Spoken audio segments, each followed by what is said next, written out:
Bismillahirrahmanirrahim. Assalamualaikum warahmatullahi wabarakatuh. Perkenalkan, saya Eka Nuraini Fitriah dari kelas B, Prodi PGSD, Angkatan 2019, Universitas Perjuangan Tasikmalaya.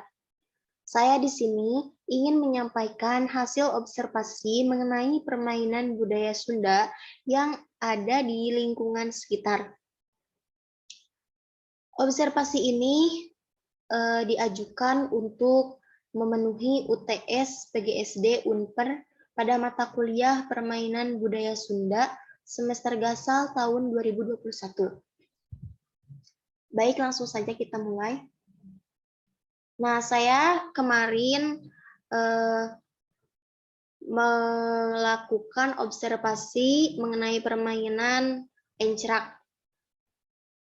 Nah, di sini ada latar belakang permainan encrak. Batu, mungkin entah berapa banyak jumlahnya di bumi.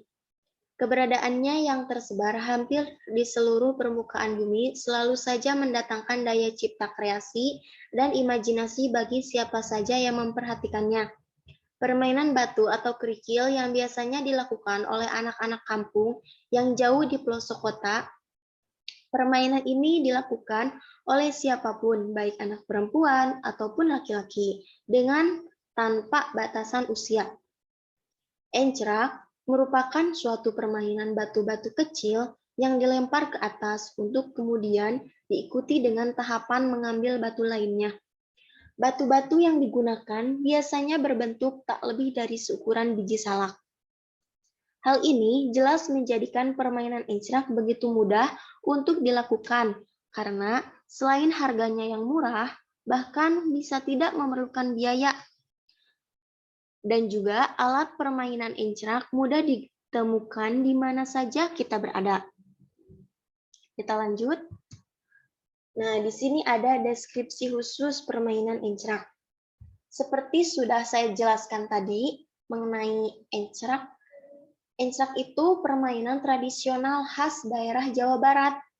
Encrak merupakan suatu permainan batu-batu kecil yang dilempar ke atas untuk kemudian diikuti dengan tahapan mengambil batu lainnya. Batu-batu yang digunakan biasanya berbentuk tak lebih dari seukuran biji salak.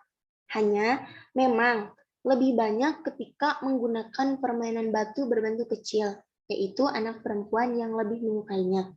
Sedangkan anak laki-laki biasanya lebih banyak melakukan permainan lain yang menggunakan ukuran batu lebih besar. Nah, di sini ada tujuan permainan. Dalam permainan encrak, mengajarkan tentang ketangkasan dan melatih konsentrasi dari setiap pemain agar bisa menjadi pemenang. Dalam permainan encrak ini juga kita itu diuji dalam kejujuran waktu memainkannya dan melaksanakan aturan dalam bermain. Kemudian ada manfaat permainan terhadap perkembangan jiwa anak. Yang pertama ada anak menjadi lebih kreatif. Jadi permainan tradisional encrak ini biasanya dibuat langsung oleh para pemainnya. Mereka itu menggunakan barang-barang atau benda, bisa juga tumbuhan yang ada di sekitar para pemain. Nah, hal ini mendorong mereka untuk lebih kreatif menciptakan alat-alat permainan. Nah, yang kedua mengembangkan kecerdasan logika anak. Jadi permainan encrak ini mengajarkan atau melatih anak untuk berhitung dan menentukan langkah-langkah yang harus dilewatinya. Kemudian yang ketiga, mengembangkan kecerdasan natural anak. Nah, banyak alat-alat permainan yang dibuat atau digunakan dari tumbuhan, tanah, genting, batu, ataupun pasir. Aktivitas tersebut bisa lebih mendekatkan anak terhadap alam sekitarnya, sehingga anak lebih bisa menyatu terhadap alam. Kemudian ada aturan dan cara bermain. Nah, Nama permainannya, permainan encrak, perlengkapannya yaitu batu. Kemudian tempat bermain bebas ya, bisa di dalam ruangan atau di luar ruangan. Waktu bermainnya kira-kira antara 10 sampai 20 menit.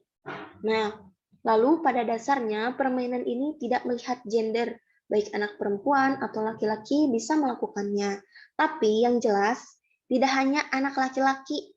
Ternyata permainan encrek ini juga gemar dilakukan oleh orang dewasa karena tidak memandang batasan usia. Nah, lalu aturan dalam permainan encrek ini yaitu jika kita menyentuh batu yang lain, maka dinamakan gudig. Atau dalam bahasa lokalnya itu salut ya, yang berarti permainan berakhir. Nah, cara bermainnya seperti ini. Tahap pertama, kita duduk melingkar dan menyiapkan batu yang telah disepakati dengan lawan. Kemudian, sebagai awal permainan diawali dengan hompimpa atau sutan untuk melihat siapa yang akan lebih dulu memainkannya. Setelah itu, baru mulailah untuk bermain. Nah, jadi seperti ini ya. Ini mereka anak SD, di sini duduknya melingkar dan sudah menyiapkan batu. Ini kira-kira batunya ada 5 atau 6 lah mungkin. Nah, jadi seperti ini ya. Kemudian, nah, kalau tadi sudah duduk melingkar dan melakukan hompimpa, nah tahap pertama atau yang pertama yaitu disebut dengan istilah ngalung, yang berarti ambil semua batu, kemudian sebarkan pada lantai batu. Jadi batunya itu disebarkan ke lantai. Lalu ambil salah satu batu, lalu lemparkan ke atas. Pada saat batu sedang di atas, tangan langsung mengambil satu batu lagi. Kemudian yang digenggam tangan itu menjadi 2 batu. Kita lemparkan lagi ke atas dan ambil lagi satu persatu batu yang ada di lantai sampai habis. Nah, jadi seperti ini. Misalkan kita sudah menaburkan batu ya ke lantai. Lalu satu kita ambil dan kita lempar ke atas. Nah, si tangan yang ininya langsung ambil lagi batu yang ada di lantai. Kemudian yang di atas kita tangkap lagi. Begitu ya. Nah, yang kedua yaitu menukar batu satu dengan yang lain secara berpindah. Caranya yaitu kita ambil salah satu batu, lalu lemparkan ke atas, dan tangan ambil satu batu yang ada di lantai. Kemudian setelah itu lemparkan lagi satu batu yang digenggam oleh tangan kita, dan batu satu lainnya lagi kita tukar dengan batu yang ada di lantai. Lakukan cara tersebut kepada semua batu. Jadi kita ini sudah punya batu ya di tangan. Nah, misalkan kita lempar ke atas nih, kemudian di genggaman ini kan ada satu batu, yang satu dilempar, yang satu digenggam. Nah, yang di genggaman ini kita tukar dengan yang batu ini misalkan. Yang batu di genggaman yang tadi kita simpan di sini, yang ini kita ambil. Tapi yang ini Nah, tapi yang ini kita ambil juga. Nah, lakukan cara tersebut kepada semua batu. Kemudian yang ketiga, yaitu istilahnya sumputen, sumput, yaitu menyembunyikan batu dalam genggaman tangan yang tujuannya supaya lawan bisa menebak jumlah batu yang ada di genggaman tangan kita. Apabila lawan kita bisa menebak, kita tidak bisa melanjutkannya bermain. Sebaliknya, jika lawan kita tidak bisa menebak, kita bisa melanjutkan ke tahap berikutnya. Nah, kita lihat gambar di sini. Jadi, batu-batu yang ada di tangan ini harus bisa ditebak oleh lawannya. Nah, misalkan ini. Kalau kita menyembunyikan batunya itu jumlahnya bebas ya. Kan kalau misalkan tadi jumlah batunya ada 5. Nah, di sini kita bisa simpan 3, di sini 2, atau di sini 3, di sini 2, atau bisa 4, 1. Yang penting bisa ditebak oleh si lawan. Nah, kalau lawan bisa menebak, otomatis permainan ini berakhir dan dilanjutkan kepada lawan. Begitu sebaliknya, kalau tidak bisa ketebak, kita bisa melakukan permainan ke tahap berikutnya. Kemudian yang keempat yaitu ngalaun.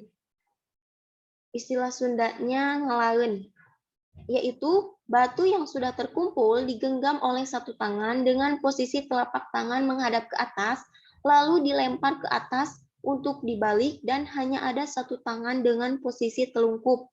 Lalu dilemparkan ke atas lagi dan ditangkap kembali. Nah, jadi setelah melakukan sumputeun yang tadi, kita lakukan ngalaun. Jadi mengambil batu. Nah, misalkan ini tuh sebelum ini ya. Jadi si batunya itu, semua batunya itu digenggam dengan posisi telapak tangan menghadap ke atas. Lalu setelah itu dilempar. Dan hanya ada satu tangan dengan posisi telungkup. Jadi seperti ini. Nah, seperti ini tangan tertelungkup dan di sini ada batu. Nah, batu ini kita lemparkan lagi ke atas dan bisa ditangkap kembali. Jadi begitu ya teman-teman. Nah, bentar. Nah, kan ini udah ditangkap ya. Jadi kita tuh menentukan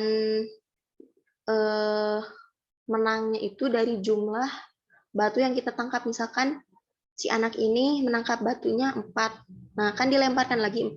Nah,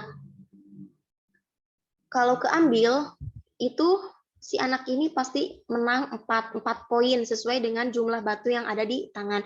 Kalau yang di sini 4 terus dilemparkan, kemudian si anak ini tiba-tiba tidak bisa menangkap, otomatis si anak ini belum mendapatkan poin dan harus mengulangnya lagi.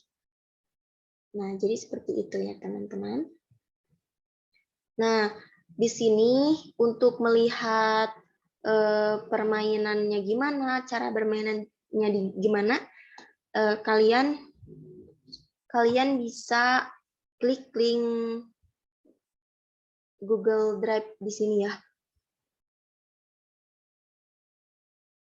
Nah, jadi kesimpulannya yaitu hasil observasi kemarin mengenai permainan encraq itu, kalau di saya itu di kampung saya masih ada beberapa anak yang suka memainkan permainan tersebut.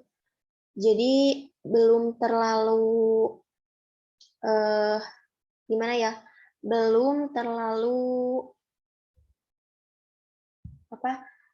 belum, istilahnya masih ada gitu, dan mereka pun juga sudah memahaminya gitu, aturannya gimana, alat-alatnya apa aja, terus tempatnya kan bisa di mana aja. Jadi mereka itu dalam memainkan permainan ini itu gampang gitu. Jadi tidak harus kita kasih contoh terlebih dahulu. Jadi mereka masih paham lah, sangat-sangat paham akan permainan encraq.